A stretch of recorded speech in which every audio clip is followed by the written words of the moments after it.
Geometry Dash 2.2 has many amazing features, but some are way less known than others. Lately I've been investigating to find these, even including a secret game mode nobody knows about. For years, many players have struggled with one issue: replays. Countless times have top players forgotten to record, only to end up having to repeat a level, with some being in the top 10 hardest levels. Now in 2.2, there's a new feature that allows you to play back your movement, allowing for levels to be easily recorded. Imagine how many of these terrible situations could be avoided with this feature. With the upcoming platformer mode, there have been many idle animations introduced for the robot and spider.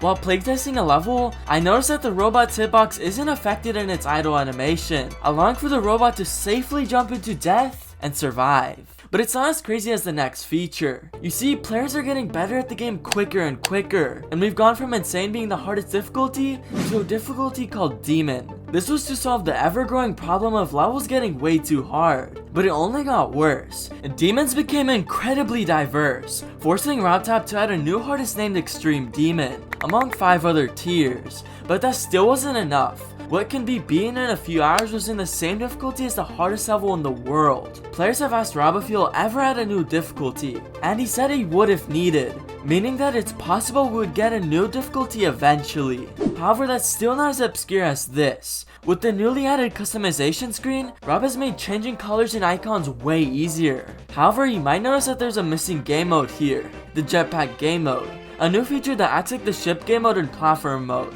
Why would Rob specifically leave the icon out?